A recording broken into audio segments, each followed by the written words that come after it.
Welcome to this quick tip. This quick tip is a little different from the others on the channel, and it's going to talk about what happens in and after a crash.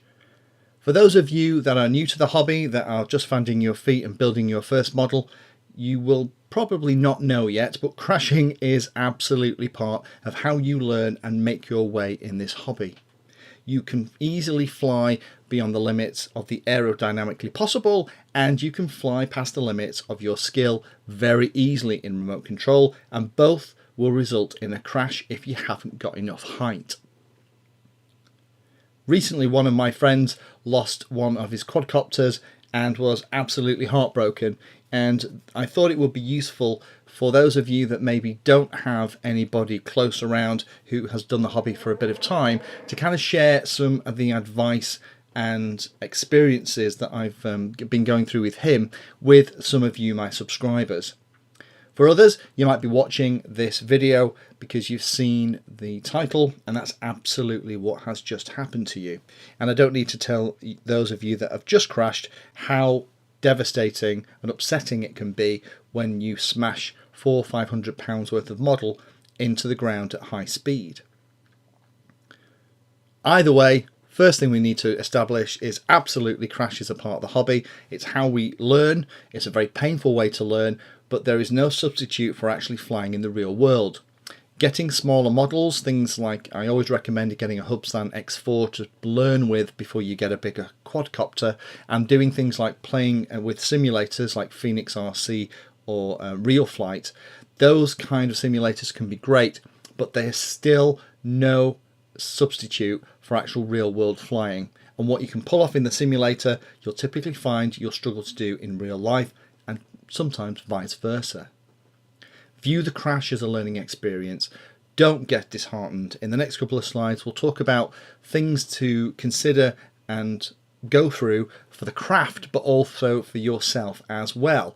And don't lose heart. We have all been there. For those of you that are watching this video with a bag full of bits on your workbench, you know what? We've all been there. I tried to list all of the crashes that I've had and actually couldn't remember them all. They are now that numerous. Each one of those has been something that I've learnt from, and has all been part of how I've ended up with a nice big spares bin. So let's talk first of all about things to consider regarding the actual craft itself. So if you just crashed or had a flyaway, the wreck, if you can recover it, is salvage what you can. Remove all the damaged pieces and assess the situation. It is very tempting when the plane or the quad or whatever it is has just smashed into the ground and there are pieces all over the place to have what some call the walk of shame, to go and pick all the pieces up, pick it up as fast as you can, bring it all back, stick it in the boot of the car and sit there and have a bit of a moan.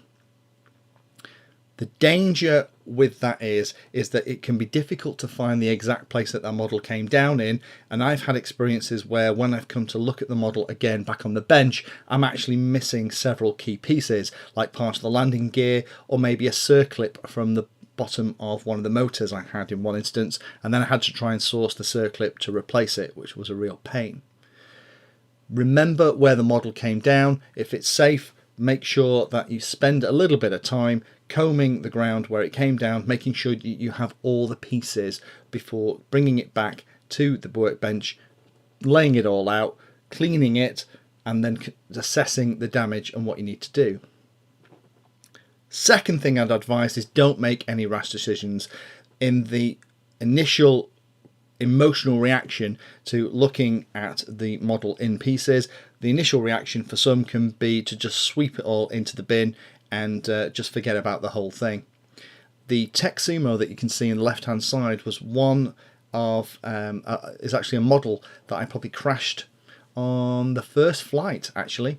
So I spent ages putting this together, setting it up, and then we got it to fly. I was having a whale of a time, really enjoying myself. Got too low and it clipped the ridges in a freshly ploughed field, which is how it got these wonderful regular chunks out of the front of the wing. We went and recovered the model. My first reaction was just to snap all the wings off, recover all the electronics, and put everything onto a brand new Texumo chassis because they're relatively cheap.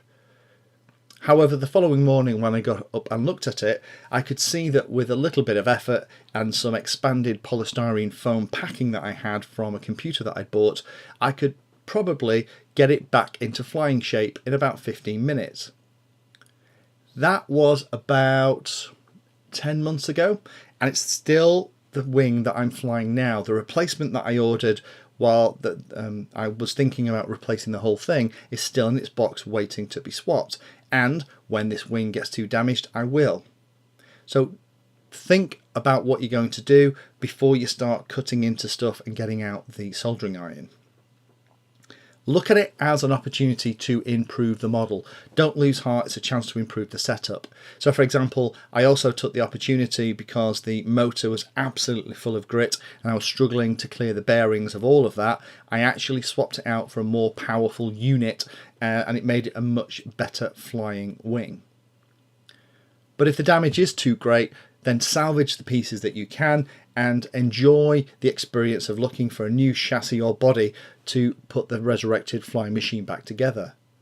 One of my friends is flying a trainer airplane that's probably been through 7 or 8 major rebuilds and has had pretty much every single component replaced on it at one time or another. Just because a machine is damaged, it doesn't mean that it has to be thrown in the bin.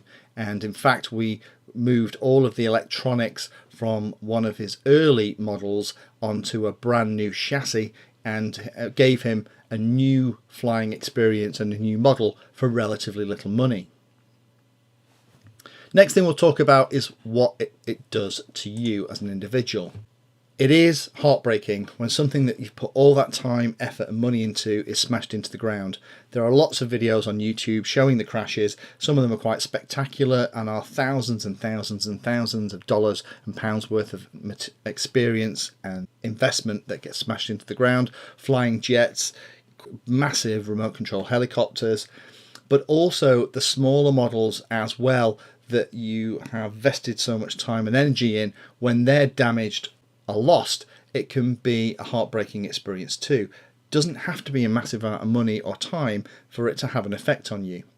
One of my first mini quads was actually lost in the canal near my house. I was flying around and it got a little bit too far out of range and dropped like a stone into the water, never to be seen again. That was something that took me a couple of days of mumbling to get over, and then I ordered a new one and never looked back. But it happens to us all. Psychologists reckon that there are 5 stages of loss that are common, and expect to go through all of these if you're watching and you haven't had your first major crash yet. And if you have had your major crash, you'll probably know which of these stages that you're in. The first is denial. That feeling that I didn't just see that hasn't happened. That usually in RC lasts a handful of seconds because you're still watching the polystyrene or the foam or whatever it is flutter around the landing site. It's very hard to ignore. Second one is anger. This is the most dangerous one. You're potentially in anger mode when you go and recover the craft, and that is not a great mood to be in because it means you're not going to be thorough in recovering all the pieces. You're going to want to get that model back in the boot of your car as quickly as you possibly can and get away from there and go home and have a drink. Bargaining, tend to see a lot of this. I tend to do the what if only I'd. That's this stage that tends to happen to me.